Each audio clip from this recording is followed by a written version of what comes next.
신앙생활에 있어서 무엇보다도 중요한 것은 예수를 믿는 것입니다. 제가 존경하는 어떤 목사님께 꿈을 여쭌 적이 있습니다. 그때 그 목사님께서 하신 말씀이, 제가 지금 목사이지만 제 꿈도 목사입니다 라고 하셨습니다. 그러면서 저의 제일 큰 기도 제목도 예수 잘 믿는 것입니다 라고 말씀을 하여 주셨습니다. 저에게 큰 울림이 되었던 말씀이었습니다. 예수를 잘 믿는 것, 그 이상 중요한 것은 없습니다. 그래서 예수를 더 잘 믿기 위해서는 이해하는 작업도 할 수 있으면 해야 됩니다. 2주 전 십자가의 도를 제가 설교하면서 주님의 십자가를 단순히 받아들여야 한다라는 권고를 드린 적이 있습니다. 이 말은 무조건 앞뒤 물불 안 가리고 맹신을 말하는 것이 아니라 십자가 앞에 우리의 교만함을 내려놓고 겸손히 받아들이라는 말이었습니다. 그런 가운데 또 우리는 될 수 있으면 하나님이 이해시키고 설득하면서 믿게끔 만들어주는 그 길 위에도 서 있어야 됩니다. 예수를 더 잘 믿기 위해서라면 그렇게도 할 수 있어야 됩니다. 그래서 중세시대에 안셀름이라는 신학자는 나는 믿는다, 이해하기 위하여라고 했습니다. 먼저 믿습니다. 그러나 이 믿음은 그저 맹목적인 믿음에 머물러 있으면 안 되고 이해를 추구해야 한다는 것입니다. 이 이해를 추구한다는 것은 단순한 정보의 축적을 의미하는 것이 아니고 하나님의 말씀을 더 깊이 이해하기 위하여 고민하고 나아가는 것입니다. 그걸 안다면 우리가 평생 하나님의 말씀을 들어야 할 이유를 알 수가 있습니다. 서두에 이 말씀을 먼저 드리는 이유는 저는 오늘 말씀을 통해서 여러분들을 이해시키고 설득시키면서 예수님을 더 잘 믿게끔 하려고 합니다. 물론 제 힘으로 되는 것이 아니고 성령님께서 도와주셔야만 가능합니다. 성령님을 의지하면서 최선을 다해서 말씀을 전하도록 하겠습니다. 우리가 성경을 읽기 시작할 때 보통은 신약 성경을 먼저 읽습니다. 일단 양이 구약보다 방대하지 않고 상대적으로 신약 성경을 읽음이 분명히 구약보다는 쉬운 면이 있기 때문입니다. 특별히 복음서는 재미있는 내용도 많아서 읽기가 편합니다. 그러나 아무리 읽어도 도통 이해되지 않는 부분도 나오는 것이 사실입니다. 저는 그 중에 하나의 본문이 오늘의 본문이라고 생각합니다. 이런 본문은 설교 말씀을 통해서 이해를 하고 그 의미를 깨달음이 좋습니다. 그렇다면 이렇게 하나님의 말씀을 통해서 은혜를 받는 게 얼마나 감사한 것인지도 느끼게 됩니다. 말씀 속으로 들어가겠습니다. 먼저 구약 성경 말씀을 하나 인용하면서 시작을 하겠습니다. 이사야 9장 6절에 보게 되면, 이는 한 아기가 우리에게 낳고 한 아들을 우리에게 주신 바 되었는데 그의 어깨에는 정사를 메었고 그의 이름은 기묘자라, 모사라, 전능하신 하나님이라, 영존하시는 아버지라, 평강의 왕이라 할 것임이니라 라고 말씀하고 있습니다. 이 말씀은 이사야 선지자가 앞으로 오실 메시아에 대해서 예언한 말씀입니다. 참으로 이사야 선지자 대단합니다. 예수님께서 태어나시기 700년도 훨씬 더 전에 예수님의 오심을 그대로 예언했기 때문입니다. 그만큼 성령에 충만한 사람이었다는 얘기죠. 여기에 보게 되면 오실 예수님에 대한 정체성을 잘 표현해 놓았습니다. 기묘자라고 하는 말, 영어로 원더풀입니다. 그 모습 자체가 놀라우신 분이라는 말입니다. 모사라고 표현되어 있습니다. 영어로 카운셀러입니다. 상담가라고 번역할 수가 있는데 좀 더 딱딱하게 들린다면 그보다는 좀 더 친근한 이미지로 다가옵니다. 어려움이 있을 때, 아플 때, 삶이 막막할 때 다가갈 수 있고 물어볼 수 있고 도움을 주면 사랑으로 응답해 주시는 하나님, 모사입니다. 전능하신 하나님, 말 그대로 우리 예수님은 전능하신 분이라는 말입니다. 영존하시는 아버지, 하나님이 인간으로 오셨지만 영원토록 살아계시는 분이심을 말씀하고 있습니다. 그 다음에 나오고 있는 표현이 중요합니다. 이게 제가 오늘 말하려고 하는 것인데요, 평강의 왕이라고 말씀을 했습니다. 평강의 왕이라고 하는 말, 히브리어로 샬롬이라는 단어를 씁니다. 이 땅에는 전쟁과 갈등이 끊임이 없지만 예수님께서 오셔서 통치하시는 때에는 싸움이나 반목이 없을 것임을 나타내 주는 말씀입니다. 오실 예수님은 온 세상을 평화롭게 하실 것임을 예언했습니다. 그랬기 때문에 로마서 12장에도 바울은 성도들에게 권면하기를, 너희들도 할 수 있으면 모든 사람과 화평하라, 화목하라 라고 말했습니다. 화평이라고 하는 것은 하나님이 우리들에게 주시는 마음인 것입니다.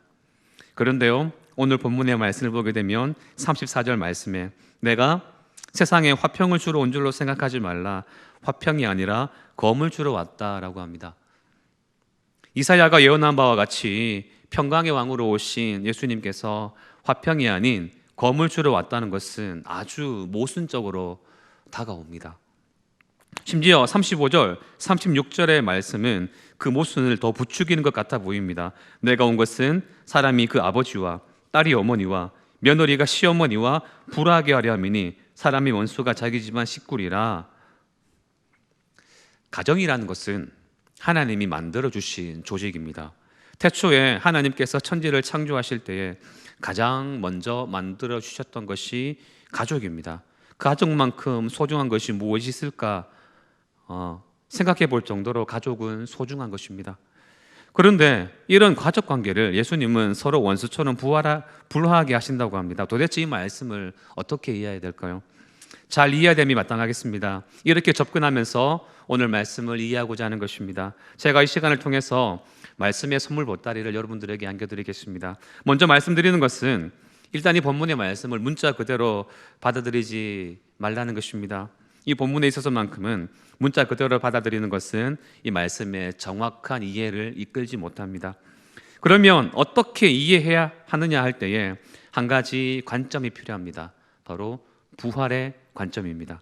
오늘 이 구절은 예수 그리스도를 믿는 우리가 부활이라고 하는 관점에서 바라보아야 됩니다. 그래야만 그 이해가 선명해질 수 있습니다. 오늘 부활절에 이 본문을 택하여 여러분들께 말씀을 드리는 이유입니다. 쉽게 말하자면 이 구절은 성도 부활의 이전의 관계와 부활 이후의 관계로 각각 나눠서 이해할 수가 있습니다. 좀 더 이해를 돕기를 위해서 이 당시에 바리새인들과 쌍벽을 이루었던 분파 사두개인들이 예수님께 찾아와서 했던 질문을 가지고서 여러분들에게 좀 더 부연 설명을 드리겠습니다. 마태복음 22장에 보게 되면 사두개인들의 부활 논쟁이 나옵니다. 사두개인들은 부활을 믿지 않는 무리들이었습니다. 하루는 이런 사두개인들이 예수님을 시험하기 위해서 찾아왔습니다. 어떤 남자가 결혼을 했는데 자식을 못 낳고 죽어버렸습니다. 그러면 율법에는 그 사람의 남동생이 형수님을 아내로 맞이하여서 형을 위한 자식을 낳으라고 나옵니다. 이 법이 신명기 25장에 나오는 소위 말하는 수혼법입니다.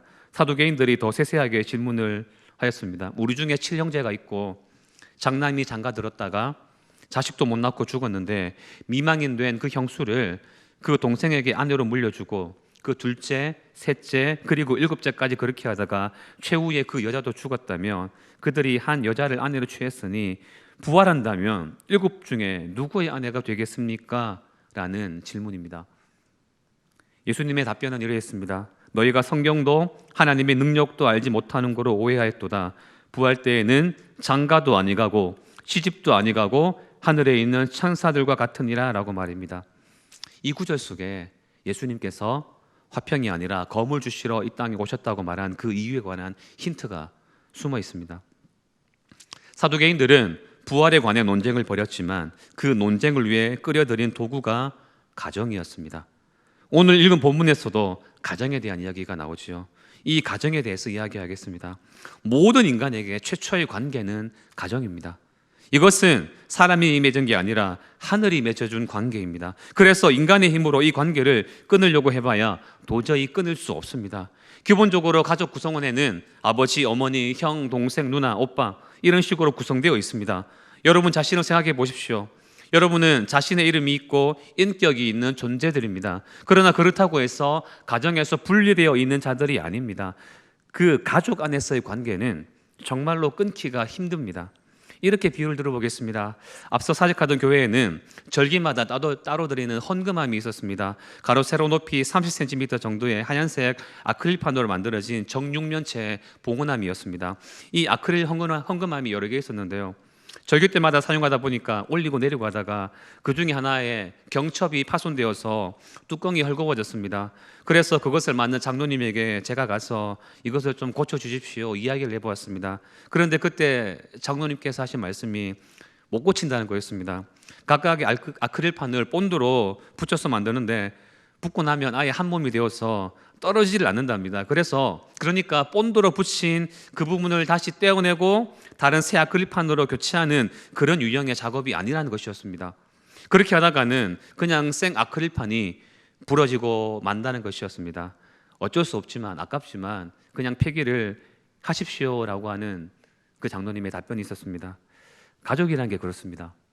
여러분 한 사람 한 사람이 인격체로 존재하지만 가족이라는 관계 속에서는 결코 떨어질 수 없는 긴밀함이 있다는 것입니다. 그래서 이런 가족애 때문에 가정에 기쁜 일이 있으면 함께하는 것이고 슬픈 일이 있다면 함께 슬퍼하는 것입니다. 심지어 오랫동안 만나지 않았던 가족이라도 그 같은 핏줄이라는 이유 하나 때문에 슬픔과 기쁨을 공유하기도 합니다. 어쩌면 사두개인들은 이 부분을 예수님께 물어왔을 수도 있습니다. 사두개인들이 예수님을 시험할 때 오로지 예수님을 시험하기 위한 목적으로 논쟁하러 왔을 수도 있습니다. 하지만 그 사두개인들도 율법을 중시하는 사람들이고 그렇다면 율법에서 가정을 당연히 중요시하게 여기는데 밑도 끝도 없는 논리로 이야기하지는 않았을 것이고 그렇다면 만약에 부활한다면 이 가족의 관계에 대한 정립을 어떻게 해야 하느냐라고 하는 것이죠. 여러분 약간 복잡하게 접근하셔도 잘 따라오셔야 됩니다. 예수님이 왜 검을 주시러 이 땅에 왔다고 하느냐 하는 질문에 그게 가족과 무슨 상관이 있느냐 다시 되묻게 됩니다. 그래도 잘 따라오시기 바랍니다. 이렇게 예를 들어 봅시다. 우리는 이 땅을 살아가면서 별의별 경험을 다 만납니다.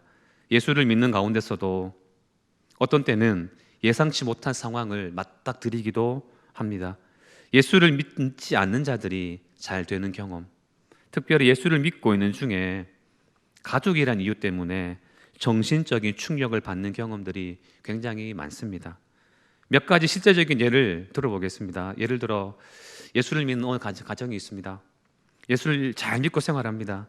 그런데 어느 날 저녁에 아들이 잠깐 친구를 만나러 갔습니다. 밤늦은 시간도 아니었습니다. 그냥 평소 친구를 만나듯이 만나러 나간 아들이었습니다. 그런데 그날 따라 친구 사이에 약간의 다툼이 있었고 그러다 보니 언성이 높아지고 그러다가 그냥 친구끼리 한 대 치고 받았습니다. 그런데 그 친구의 주먹에 아들이 사망을 해버렸습니다. 그 어머니는 한없이 오열할 것입니다. 앞으로의 삶에서 그 어머니는 천국의 삶을 살아갈 수가 있을까요? 없을까요? 제가 케이스 바이스 케이스를 이야기합니다. 다른 경우를 얘기해 보겠습니다.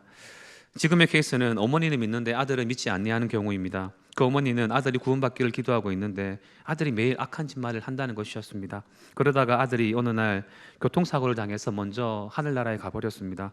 아들은 예수를 영접 안 했으니까 당연히 지옥을 갔겠지요. 자기는 예수를 믿고 천국을 가는데 아들은 지옥을 갔다는 것을 안다면 그 어머니는 천국을 살아갈 수가 있을까요? 아마도 그 어머니는 아들로 인해 몸은 천국에 있으나 마음은 지옥을 살게 될 것이 불보듯 뻔할 것입니다.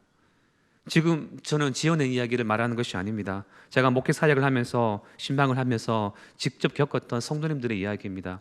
청년 중에 이런 청년이 있었습니다. 어느 성도집에 신방을 갔는데 자녀가 교회를 나오지를 않습니다. 알아봤더니 아버지가 일찍 지병을 얻어서 세상을 떠났습니다. 아버지는 예수를 잘 믿는 사람이었던 것입니다.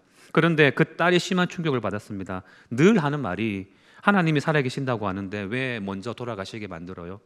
하나님 살아계신데 왜 우리 가정에 이런 풍파를 안겨요? 그런 예수님이라면 저는 안 믿을래요 라고 고백을 하는 것이었습니다. 과연 이 마음을 가지고 살아가는 것이 그 영혼에게 천국의 삶이 될까요? 또 다른 케이스를 들어보겠습니다. 믿음 생활하는 가정 가운데 아내를 때리는 남편이 꽤 있습니다. 어떤 권사님이 계속 남편에게 구타를 당하고 있었습니다.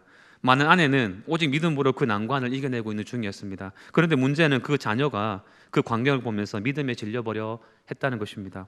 굳이 엄마 그렇게 예수를 믿어야 돼? 라고 하면서 본인은 예수를 떠나가 버립니다.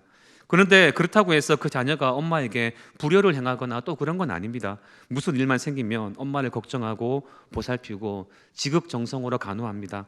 그런데 예수님은 저 멀리 떠나갑니다. 그렇다면 마음은, 그 자녀의 마음은 천국일까요? 지옥일까요? 몇 가지 예를 들었지만 이 가운데서 공동적인 키워드가 있습니다. 바로 나의 가족이, 내 자녀가 그런 일을 겪었다는 것입니다. 가족이라는 것이 이런 관계 속에 있습니다. 뗄래야 뗄 수 없는. 그래서 예수를 버릴지언정 가족의 연은 못 버린다는 생각하에 많은 사람들이 이렇게 신앙생활을 합니다. 물론 더 나아가서 비단 이런 뗄래야 뗄 수 없는 관계는 가족만을 말하지 않고 또 다른 것에 연접해 있기도 합니다. 돈과 명예와 권력과 관계를 맺고 있는 사람들은 어쩌면 가족보다 돈이나 명예를 더 중요시하는 이들입니다. 이런 사람들은 돈이 떨어져 나가면 생명도 떨어져 나가는 그런 관계를 하고 있는 사람들입니다. 그런 사람들이 어느 날 모든 재산을 잃어버렸다고 생각해 보시기 바랍니다. 예를 들면 1997년도 IMF가 왔을 때 많은 이들이 좌절을 했지요. 한 번에 모든 재산을 잃어버렸기 때문입니다. 과연 그 사람들의 삶이 지옥일까요? 천국의 삶일까요? 청년들의 예를 들어 봅시다. 청년들은 결혼이나 취업과 같은 그런 관계에 얽매여 있습니다. 이 취업을 위해서 가족을 등지고 공부하는 사람들도 있습니다. 그런데 취업이 안 됩니다. 한 번 낙방합니다. 참을 수 있습니다. 두 번 낙방합니다. 그런데 도전합니다. 세 번 낙방합니다. 조금씩 마음이 미쳐갑니다. 네 번, 다섯 번 미끄러집니다. 그러면 세상을 비관합니다. 그러면 온갖 좌절 속에서 살고 교회를 떠나는 삶을 살기도 합니다. 심지어는 하나님을 원망하며 나아가기도 합니다. 이건 천국의 삶일까요? 지옥의 삶일까요? 한 번 더 말하지만 이 모든 각양의 요소들과 관계 맺으면 사실 인간의 힘으로는 쉽게 끊을 수 없는 관계들입니다. 이 땅에서 이런 것들과 한번 관계를 맺어 놓으면 이 땅을 사는 동안 절대로 결별할 수가 없습니다. 그립판을 붙여 놓으면 인위적으로 그 붙여 놓은 부분을 뗄 수가 없듯이 우리가 관계에 놓은 것들이 있으면 특별히 가정은 인간적으로 떼어놓기는 불가능하다는 것입니다. 그러니까 가족의 죽음이나 갑작스러운 이별이나 그와 같은 엄청난 상황을 만나면 그 트라우마에 잡혀서 살아가는 것입니다. 물론 인간이니까 이해할 수 있어요. 가족이니까 이해가 됩니다. 남일이 아니라 내 일이니까 그렇게 이야기할 수 있습니다. 그런데요, 악한 영은 항상 이런 점을 파고듭니다. 이런 감정을 파고들어서 더 나락으로 떨어뜨리게 만들어버립니다. 가족이란 이름으로 하나님도 멀리하게끔 만들어버리는 것입니다. 사두개인들을 보십시오. 가문이 얼마나 소중한 것인데 부활을 이야기할 수 있느냐라는 그런 논리로 예수님께 나아갔던 것입니다. 그들은 가정을 택하지 예수님의 가르침은 택하지 않겠다라는 것이었습니다. 그래서 악한 영들도 이렇게 다가옵니다. 그래, 힘들지? 이렇게 힘든 것은 회복할 길이 없어. 그러니까 그냥 포기하고 원망하고 살아. 예수님, 그런 것들도 필요 없어라고 하면서 우리의 마음을 흔들어 놓는 것입니다. 성도 여러분, 지금부터가 중요합니다. 이런 때에, 바로 그때에 예수님이 다가오십니다. 검을 들고 오신 예수님이 모든 상황을 정리해 주십니다. 내가 검을 들고 왔다고 하는 말, 우리가 예수를 믿고 부활의 삶을 살아간다고 하는 것, 인간의 힘으로 도저히 끊을 수 없는 그러한 관계들을 과감하게 끊을 수 있는 검을 가졌다는 뜻입니다. 어떤 상황에 힘이 든다고 할지라도 예수님이 그 인생에 개입하시면 그 예수님의 개입하심으로 그 관계는 말끔히 정리가 될 수 있습니다. 예수님이 검으로 오셔서 완전히 달라붙어서 떨어지지 않는 것을 예수님의 검을 통해서 떨어지게 만들어 주십니다. 예수님이 검으로 오셔서 좌절하고 지옥과 같은 삶을 살아가는 우리의 마음을 칼로 잘라내듯이 잘라내어서 천국의 삶을 맛보게 만들어 주신다는 것입니다. 그것이 곧 성도의 부활입니다. 아까 사두개인들의 질문에 예수님이 대답하신 것을 한 번 더 상기시켜 보시기 바랍니다. 너희가 성경도 하나님의 능력도 알지 못하는 거로 오해하였도다. 부활 때에는 장가도 아니가고 시집도 아니가고 하늘에 있는 천사들과 같으니라. 부활의 날에는 장가도 없고 시집도 없다고 합니다. 무슨 말일까요? 천국에서는 다 독신으로 살아간다는 말입니까? 아닙니다. 결코 아닙니다. 하나님 나라를 그렇게 낮은 개념으로 이해하시면 안 됩니다. 이 땅에서 가장 소중하게 여기는 가족, 돈 이런 것들이 천국에 가서 부활의 형체로 변하여 있을 때에는 가족보다 더 소중한 모습을 발견하게 되고 내가 이전에 느낄 수 없었던 기쁨과 희열을 맛보게 될 것이라는 말입니다. 예수님의 의도는 어찌 가족의 소중함과 천국의 소중함을 비교하여 생각하느냐라는 의미입니다. 여러분, 이 말은 가정이 소중하지 않다는 말이 아닙니다. 우리가 예수를 믿어 맞이하게 될 부활의 영광이 상상도 할 수 없을 정도로 귀하다는 말입니다. 하나님의 나라, 부활의 삶은 너무 좋다라고 표현할 수밖에 없는 삶이라는 말입니다. 그래서 부활을 경험하는 성도는 예수라고 하는 그 검에 의해서 자신의 힘으로 끊을 수 없는 것들을 자연스럽게 결별할 수 있는 힘을 가지게 됩니다. 그뿐 아니라 부활 이후 하나님의 나라와 새롭게 관계를 맺게 됩니다. 35절에 내가 온 것은 사람이 그 아버지와 딸이 어머니와 며느리가 시어머니와 부활하게 하려 함이니라고 하는 말씀, 단순히 문자적으로 가족과 원수를 맺는다라는 의미가 아닙니다. 인간의 힘으로는 도저히 끊을 수 없는 옛사람과의 관계들을 끊게 하고 전혀 맺기 불가능한 새 사람의 관계를 새롭게 맺는 것을 의미하며 이것이야말로 예수를 믿어 부활을 경험하는 삶인 것입니다. 끊을 수 없는 옛 삶의 관계라함은 죄성에 얽힌 삶이고 또한 하늘나라에서 맞이할 예수님과 영원토록 관계하는 그러한 삶이 바로 부활의 삶인 것입니다. 우리 모두 이 땅에서는 가족을 소중하게 여기고 나아가고 있습니다. 맞습니다. 우리는 그렇게 해야 됩니다. 그리스도인이라면 부모님을 정말 잘 섬겨야 됩니다. 부모님이 돌아가시면 울 수밖에 없고요, 가족이 아프면 나도 같이 아플 수밖에 없습니다. 그러나 예수님을 함께 생각해야 됩니다. 예수님이 이 땅에 오심은 가족이 아픔일지라도 그 모든 것을 분쇄시킬 수 있는 힘이 있습니다. 아무리 이 땅에서 끊을 수 없는 아픔도 헤어나오지 못할 고통도 예수님의 검은 끊어낼 수 있고 없이 할 수 있습니다. 예수를 믿다가도 나의 가족이 안 좋은 일을 겪었다고 나는 이제 예수님을 안 믿을랍니다라고 말하는 것이 인간적인 시각으로 보기에는 그럴 수도 있겠다라고 말해지겠지만 하나님이 보시기에는 결국에 가서는 어리석은 선택일 수밖에 없습니다. 더 좋은 부활의 삶을 버렸기 때문입니다. 예수님이 검이 되어 주신다고 하는 것은 성도님에게 주어진 고유한 특권이요 축복인 것입니다. 부활을 사는 성도는 예수님이라고 하는 검에 의하여 점점 더 이렇게 관계가 정리되고 새롭게 맺어지는 것입니다. 그래서 우리는 오늘 이 말씀을 통해서 깨달아야 됩니다. 그러면서 여러분들에게 권면을 드립니다. 두 가지만 권면 드리겠습니다. 첫 번째로 예수님이라는 이름을 주신 것에 감사하고 또 감사하는 마음을 가져야 됩니다. 우리는 그 어느 누구라도 예수님의 이름을 귀하게 여겨야 됩니다.